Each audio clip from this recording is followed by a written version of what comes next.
sete orixás possam nos abençoar hoje e sempre. Tá? Boa noite. Boa noite. Sejam bem-vindos, né? Como sempre falamos a cada encontro. Aliás, alguém virava bem no sinal, sejam bem-vindos. Sejam bem-vindos a cada vez que nos reunimos aqui. Bom, eu sempre tenho utilizado esse início de rito para dialogar com vocês. Por isso que eu falo que esse bate-papo inicial de abertura de rito é conversa de terreiro. Tanto é que nós escrevemos um livro com utilizando esse título, né? É um livro que já está aí há 3 anos sendo divulgado à comunidade. E quando falamos em aproveitar o espaço inicial para dialogar a respeito da doutrina, para nós é sempre muito satisfatório poder aqui servir de canal à espiritualidade e tentar filtrar, né, o que eles pedem para que a gente possa aí exteriorizar a vocês. Dentro dessa perspectiva, hoje eu queria falar sobre um tema muito simples, né, do ponto de vista da retórica, ou seja, isso eu acredito que a grande maioria dos dirigentes, né, de Umbanda, dos terreiros espalhados aí pelo nosso Brasil, devem falar sobre isso, que é a importância, né, dos terreiros e em especial das giras, né, de Umbanda. E muitas pessoas nos perguntam, mas o que é gira, Marcha?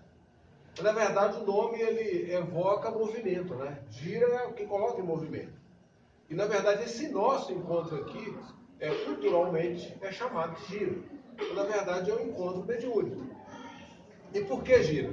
Justamente porque as entidades que militam na Umbanda trabalham com energias.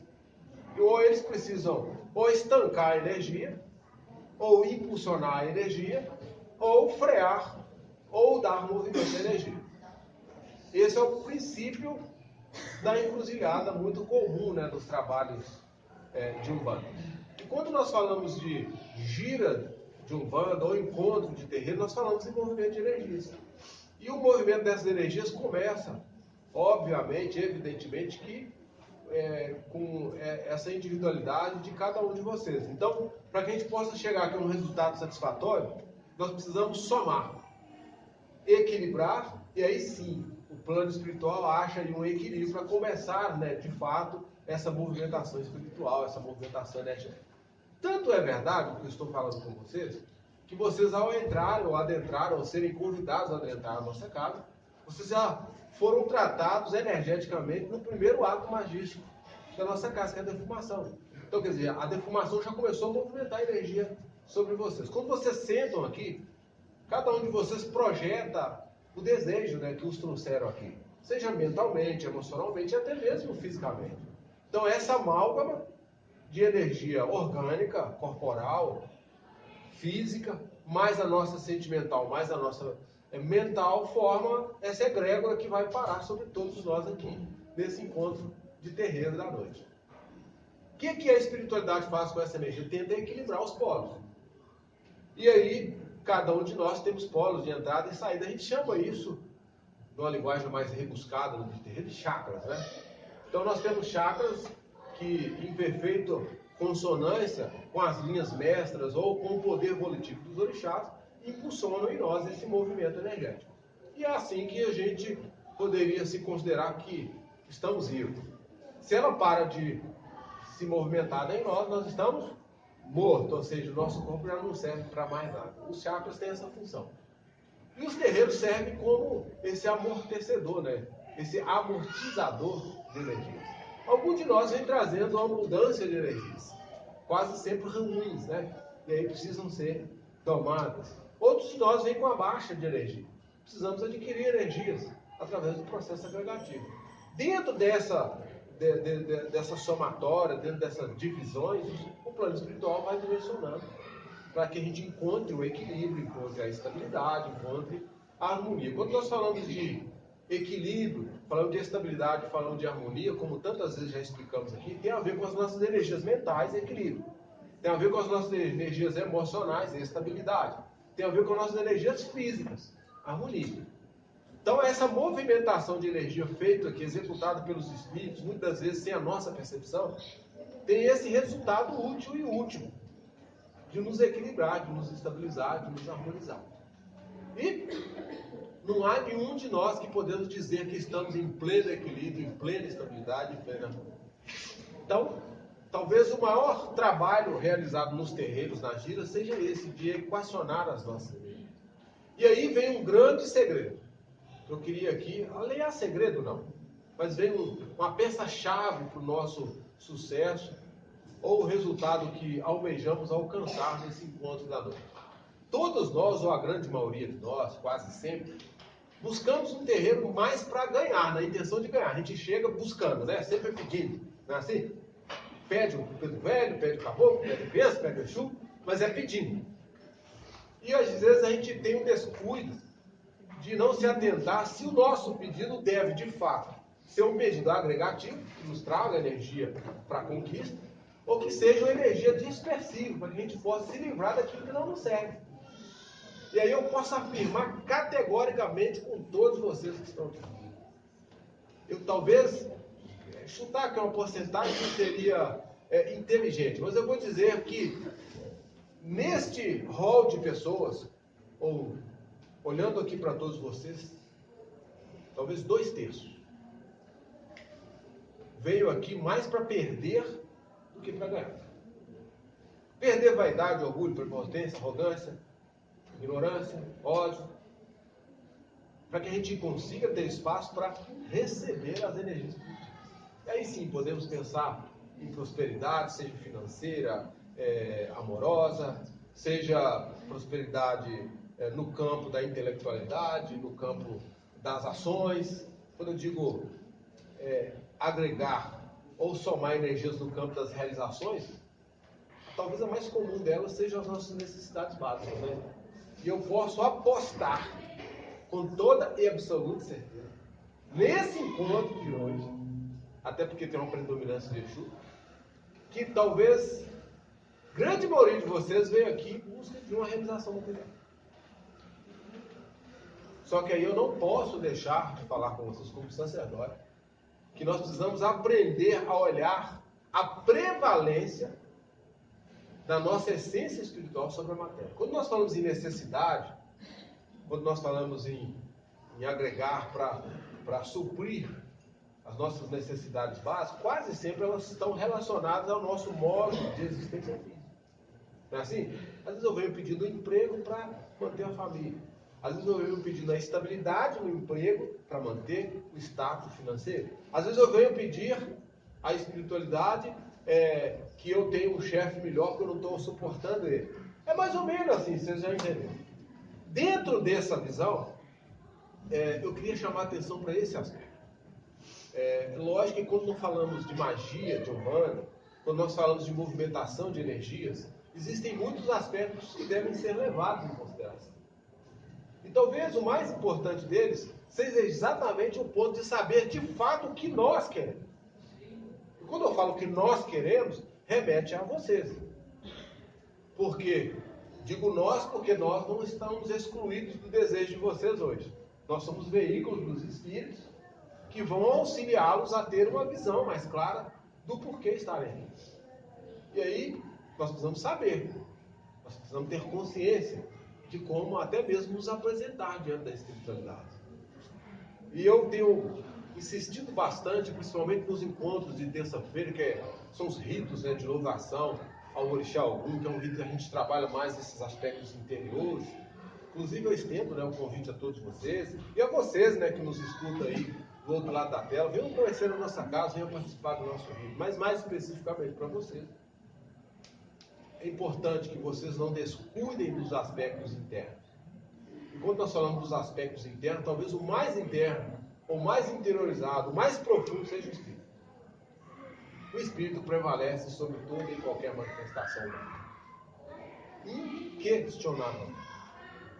E talvez o ponto, penso eu, o ponto de maior erro nosso é não valorizar essa essência espiritual.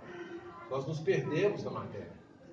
E digo mesmo, com toda sinceridade, nos perdemos em busca do emprego, do dinheiro, da melhor posição social, do melhor conforto para a família, da educação dos filhos. Vamos perdendo, nos perdendo por aí. O que eu quero dizer para vocês? Acordemos enquanto é tempo. A espiritualidade está nos chamando, como falamos na Umbanda, Ogum está tocando os seus clarins para que a gente possa escutar Vamos cuidar daquilo que não é perecível. E o que não é perecível? O nosso espírito. Tudo que vocês puderem imaginar fora do espírito é perecível. Tudo. Ah, mas eu amo meus filhos, não podem ser perecíveis. Do ponto de vista humano. Eles vão envelhecer, vão ter que largar a carcaça, vão voltar para o plano espiritual. Veja o que eu disse. Vão ter que voltar para o plano espiritual. É exatamente esse o caminho que nós perdemos. Por isso a Umbanda propõe religar. E o que é o princípio do religar? A conexão com os aspectos essenciais que são espirituais. E para que isso aconteça, nós precisamos reaprender a valorizar os atributos do espírito. Quando nós falamos aqui em sabedoria, em amor, em ação efetiva, inteligência, percepção, consciência, tudo isso é atributo do espírito. Então tudo obnublado pela nossa envolvência com a energia material. E para que servem as vidas? Para equacionar essas energias. E quem são os verdadeiros magos que conseguem manipular essas energias? Os ancestrais. Quem são os ancestrais? Criança, caboclo, pai velho, Exu. Dentro dos arquétipos adotados e mais comum na Umbanda. Lógico que existem outras formas de apresentação pelas várias umbandas espalhadas pelo nosso Brasil. A nossa casa adota, né, essa manifestação arquetipal utilizada pelo infante, que é os azibejados, os meninos de Angola, que vão dominar ou vão predominar na primeira etapa do rito, os caboclos, que representam a juventude, os velhos, que representam a serenidade, e os Exus, que é aquele estágio transitório. Quando nós largamos a matéria, temos que voltar para o plano espiritual, muitas vezes ficamos perdidos ou presos aqui, pela densidade dos nossos corpos vibratórios, à atmosfera terrestre. Fica aí o convite para vocês. Está em tempo aí.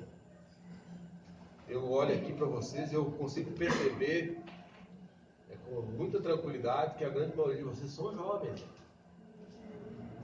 Eu estou no meio do caminho, né? Meus 48 anos já não me dá o luxo de dizer que tenho 18, ou tenho 15, 12, 13, 12, ou 18, ou talvez 20 e poucos. Eu não tenho esse luxo. Então vocês, a grande maioria de vocês, têm ainda a possibilidade de fazer essas escolhas. E eu queria encerrar dizendo que escolhas para nós é sempre importante. Eu tenho insistido muito nessa colocação, porque a escolha é o que nos dá o fundamento de resultado. Quando eu decido ir por esse caminho, por aquele, ou para esse, é escolha. Melhor uma escolha malfadada, mas consciente, do que uma boa escolha sem saber de fato o que quer. Perceberam o que eu disse? Errem, sim, com consciência, e assumam os resultados. Mas também não escolha o acerto sem ter vontade da própria escolha. Não vale de nada. Às vezes errar com convicção é ter a certeza que você pode retornar e recomeçar de novo. Se você acerta na escolha, mas não degusta o resultado, você ficou no meio do caminho, pior ainda. Você ficou ali, como diz Maria, vai com as outras. E um dos atributos que nós precisamos desenvolver urgentemente é o poder de vontade. Que é exatamente escolha. Só que o poder de vontade não é, como já falamos aqui em outra perspectiva, em outra colocação, o poder de vontade não é apenas livre-arbítrio. Talvez a grande definição do poder de vontade é você não ser subjugado. Quem tem vontade não é subjugado. Mas subjugado, aí sim, digo, dessa visão espiritual. Então, quando nós escolhemos viver uma existência humana, física, descemos no plano espiritual para experimentar aqui um pouco mais aquilo que a gente não acertou em encarnações anteriores, eu decidi que eu vou precisar usar a vontade, vou ter essas escolhas. Mas aí, se eu vim para cá, começo a experimentar uma existência humana em que o outro me dá uma trombadinha, fala assim, vai para ali, aí você vai. Dá uma empurradinha para frente, você vai. Empurra você para trás de novo, você vai. Cadê o seu poder de vontade? Decida. E de preferência com consciência. que é a certeza de saber como está escolhendo. Se você não sabe como escolher, começa a trabalhar. Esse é o caminho. E quando eu disse no início da fala que a opção da prevalência espiritual deve prevalecer sobre a condição humana, está aí a chave. E voltar-se para dentro de si próprio é escutar o que a própria alma, o que o próprio espírito está querendo dizer. Ele está gritando, só que a gente não escuta. E o momento agora está caindo, como diz, está invernado, né? O mundo externo, fora desse ambiente aqui circunscrito ao templo. Lá fora está uma coisa terrível, que é a sociedade. Como é que eu vou enfrentar aquilo lá, se eu não tenho domínio de mim mesmo? Fica aí essa reflexão para vocês. Saravá, um bom dia a todos.